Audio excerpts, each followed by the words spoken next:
Welcome to Beyond the Jump Scare, and welcome to our first ever podcast series, Yuletide Terror. I'm the Midnight Clerk, and I'll be your guide as we dive into the darker side of the holiday season, exploring the horror films that prove Christmas isn't always silent, and definitely not always holy. The holiday season is supposed to be about warmth, light, and safety, which is exactly why it's the perfect time for horror. It lets the darkness invade the spaces we feel most secure in.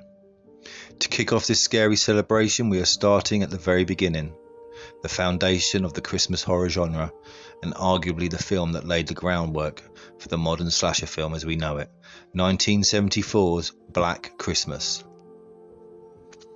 Directed by Bob Clark, who ironically went on to direct the beloved A Christmas Story, this film trades Santa for a psychotic killer, lurking inside a sorority house during winter break. Unlike its more famous successors, this movie isn't about the gore or the spectacle. It's about pure, nerve-shredding, suffocating atmosphere. We're going to discuss the film's incredible technical achievements, why the killer's obscurity makes it so chilling, and how it pioneered techniques that Halloween and Friday the 13th would later make famous. Let's get started on this horrifying holiday trip. The year is 1974. Most people credit John Carpenter's Halloween, 1978, as the origin point of the slasher craze, but Black Christmas was doing it 4 years earlier, and in many ways doing it better and scarier. Black Christmas features almost all the core elements that define the genre. 1. The confined location. A sorority house on Christmas break, isolating the victims. The feeling of being trapped in a large house where you can't trust the shadows is overwhelming. 2. The killer's imminent presence. The terror is rooted in the fact that the killer is already inside the house. The women are not being stalked from outside, they are sharing the same air with the person who wants to kill them. Number 3, the final girl. Olivia Hussey's character, Jess, is the calm, practical heroine who must confront the threat. The final girl, for those who don't know, is the last woman standing, who often faces the killer alone. They are typically smart, resourceful, and morally centered, making their final confrontation powerful. And number 4, the elimination of secondary characters. The supporting cast is picked off one by one, increasing the tension. This isn't just a proto-slasher, it's a fully realised, mature version of the concept, establishing the rules that subsequent, more famous movies would copy. It proved that horror didn't need supernatural monsters. It just needed a human killer with twisted motivations. The most influential and terrifying elements of Black Christmas is the technical mastery, specifically the use of the point of view shot. The film famously begins and remains heavily focused on the killer's perspective, often tracking through hallways, creeping upstairs, and observing the women from the shadows. This wasn't just a stylistic choice, it was a masterful tool for tension. Think about the opening sequence. The camera swoops over the snow, enters the house, and glides silently past the celebrating students. It's unsettling because the camera is the killer. By putting the audience inside the killer's mind and body, the film creates intense complicity and claustrophobia. You are forced to see the victims through the killer's eyes, making every mundane movement, a glass of eggnog, a phone conversation, feel like a setup for a brutal attack.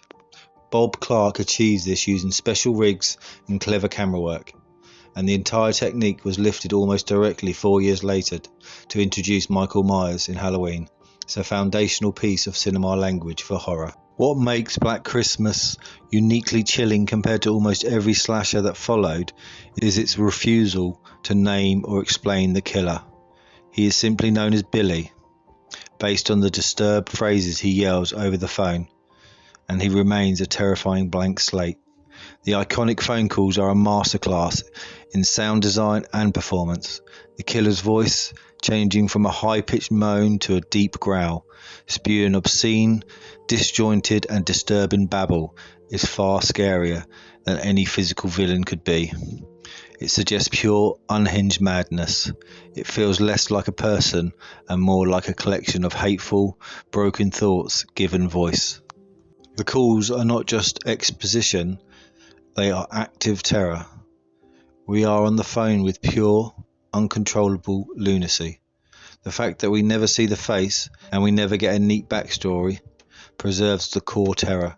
The monster is just a random person living among us. He doesn't have a hockey mask or a clear motive. He is chaos, and the unknowability is what gives the film its timeless dread. We are left only with the haunting possibility of the calls are coming from inside the house. The film is surprisingly progressive for its time, focusing on women who are independent, sexually liberated, and outspoken. The protagonist, Jess, is facing the decision to get an abortion, a major real-world issue that is treated seriously by her friends, not as a point of condemnation. In contrast, the male authority figures, the police, the boyfriend, the dean, are generally incompetent, drunk, or unable to comprehend the threat. The women are often left to deal with the terrifying problem themselves. This theme suggests that in the face of true horror, the women must rely on their own strength, a dynamic that grounds Jess as a powerful, autonomous character, making her one of the most compelling and earliest examples of the final girl. Black Christmas also stands out because of its deeply unsettling and ambiguous conclusion. In most slashers, the ending provides relief. The monster is defeated, the survivors are rescued, and order is restored. Black Christmas offers no such comfort. The final minutes leave a massive question mark hanging over the audience. Even the police who arrive on the scene miss the crucial details, and the killer's presence is only hinted at again in the final shot. We are left with unanswered questions, and the implication is that the killer might still be lurking, unseen in the house. This refusal to provide closure is a deliberate choice that maximises the psychological horror. It tells the audience that the evil hasn't been destroyed. It's simply gone quiet and withdrawn into the darkness, reminding us that it could emerge again at any time. The original Black Christmas is such a singular vision that it never had a direct sequel, unlike Halloween or Friday the 13th. Instead, its legacy continues through two very different remakes, which show how later generations tried to grapple with the original's pure dread. First, in 2006, a remake that took the opposite approach to the original. It leaned heavily into extreme, over-the-top gore. It was a truly vicious modern slasher. Crucially, it gave the killer, Billy, a detailed, deeply traumatic and incredibly disturbing backstory, completely removing the mystery. The filmmakers felt compelled to explain why he was mad, but in doing so they essentially replaced the original psychological fear with pure gross-out body horror. For many of the original fans, this felt like a missed opportunity to tap into the real dread that Bob Clark established. Then came the 2019 remake. This version radically updated the themes and tone entirely. It aimed to make a socially relevant statement, focusing heavily on feminist commentary, institutional misogyny on campus, and the idea of toxic male entitlement. The killer was less a psychopath and more a representative of a broader cult of men who targeted strong women. While this version had a powerful and updated message relevant to its time, it stepped so far away from the original single, Unseen Killer, that it felt like a completely different movie. The difference is stark. The original leaves you fearing the darkness. The 2019 version tells you exactly who the darkness is and what they represent. Both remakes prove that the core concept, a killer in a sorority house at Christmas, is incredibly powerful, even if later filmmakers felt compelled to add more explicit violence or heavy social commentary to the story. So where does Black Christmas land on our official Xmas Beyond the Jump Scare rating scale? Jump scare score?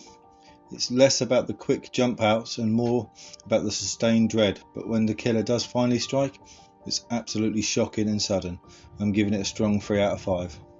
Atmosphere score?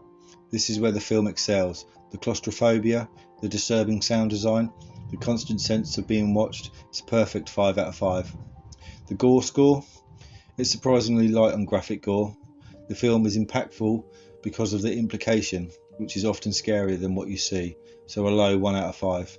Overall, it is the ultimate psychological chiller and a mandatory watch for horror fans at Christmas. And that brings us to a close of our deep dive into Black Christmas, the foundational masterpiece of Yuletide Terror. What did you think of the killer's unsettling voice? Does the ambiguous ending make it scarier for you? Before we go, remember you can find more of my thoughts on horror, film analysts and the latest releases over on my blog, which is also called Beyond the Jump Scare. For daily updates, behind the scenes contents, and to weigh in on what we should cover next, you can follow the show on Instagram. Just search for @Beyond the Jump Scare. So send me your favourite Yuletide Terror movies. Next week we'll be keeping the Christmas slasher theme going, but turning up the controversy, the violence and the spectacle with the 1984 infamous Silent Night, Deadly Night. While Black Christmas was subtle dread, Silent Night, Deadly Night is a wild blood-soaked ride with a killer in a Santa suit. It's going to be a fascinating contrast. Make sure you subscribe so you don't miss it. Until then, stay safe and stay beyond the jump scare.